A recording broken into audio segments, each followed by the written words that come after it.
Hello and नमस्कार। कल हमने डिटेल्ड समरी है जो टॉलरेंस चैप्टर की, जिसको ईएम फॉरेस्टर ने लिखा है, उसकी डिटेल्ड समरी का जो है हमने फर्स्ट पार्ट कंप्लीट कर लिया था। आज इसका जो पार्ट रह गया था उस पार्ट को कंप्लीट करेंगे। और यहाँ तक हमने किया कि जो टॉलरेंस है, जो कवि है वो क्या है, सॉरी माफ़ कीजिए, जो ऑथर है वो वर्ल्ड वॉर 2 है, जो उसके बाद रीबिल्ड यानी कि रिकंस्ट्रक्शन की बात कर रहे हैं कि विश्व को दोबारा कैसे बनाया जाए। और वो टॉलरेंस को सबसे ज़्यादा अच्छा गुण मान रहा है कि टॉलरेंस ही ऐसी चीज़ है जो इसे दोबारा रिकंस्ट्रक्ट कर सकती है। The writer thinks that tolerance is the foundation stone for the reconstruction of world. Tolerance entails some desirable negative qualities. These are not being angry, not being so emotional, not being irritable and revengeful. तो लेखक का क्या विचार है कि संसार है जो इसका जो पुनर्निर्माण है उसके लिए टॉलरेंस नींव का पत्थर है। टॉलरेंस का क्या अर्थ है? सहनशीलता। सहनशीलता में कुछ जो है कहते हैं नकारात्मक गुण भी हैं।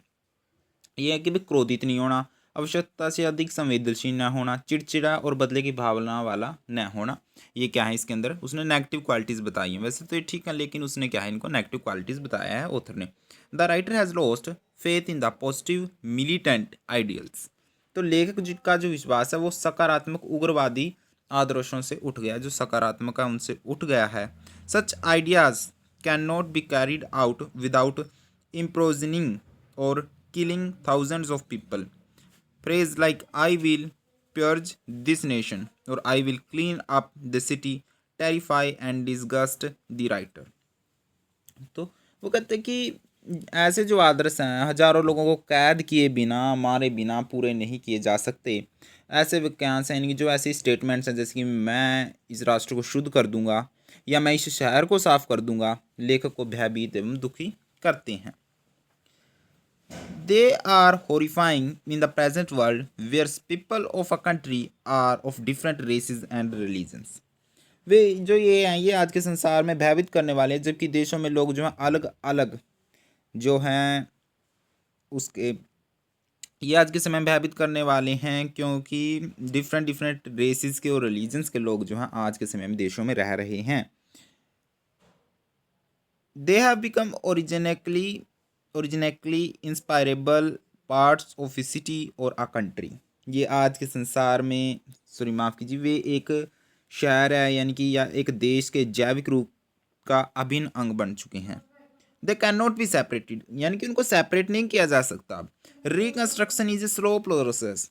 रिकंस्ट्रक्शन जो पुनर्निर्माण है वह एक धीमी प्रक्रिया है, स्लो प्रोसेस है। Those who believe in militant solutions want to bring about rapid reconstruction which is not possible.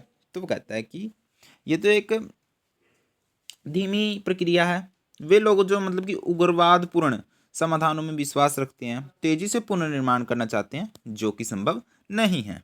Last stanza में लेखक कहता है कि according to writer peace can be established in the world by tolerance. He gives a concrete evidence before the World War. The German and Englishmen Britishers were enemy. तो वो कहता है कि संसार की शांति और सहनशीलता द्वारा, शांति है जो सहनशीलता के द्वारा स्थापित की जा सकती है सिर्फ। वह एक ठोस उदाहरण भी देता है कि जब महायुद्ध था, जो वर्ल्ड वॉर 2 था, उससे पहले जो है जर्मन और अंग्रेज क्या थे? शत्रु थे। They fought against each other, but after war, suppose the writer met a German, how would he behave? He would not be inclined to love him, but he would tolerate him. तो वो कहता है कि लेकिन युद्ध के बाद मान लो कि भी लेखक जो है जर्मन व्यक्ति से मिला तो वह कैसा व्यवहार करेगा? कौन कौन जर्मन और अंग्रेज जो है शत्रु हैं? तो मान लीजिए लेखक किससे मिलता है? जर्मन व्यक्ति से। किसके बाद? युद्ध के बाद। उसकी उससे प्यार करने की इच्छा तो नहीं होगी, परंतु वह उसे सहन करेगा, उसे टॉलरेट करेगा। क्यों टॉलरेट करेगा?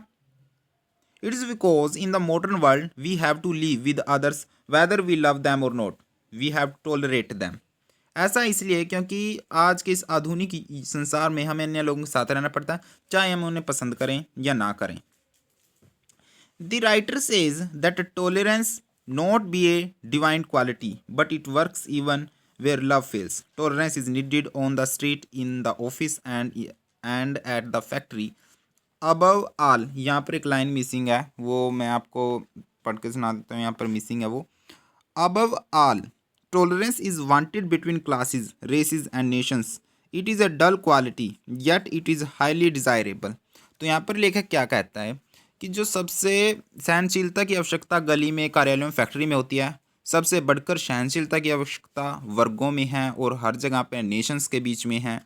यह एक नीरस गुण है, परंतु यह बहुत अधिक वांछनीय है। इसी के साथ थैंक यू वेरी मच।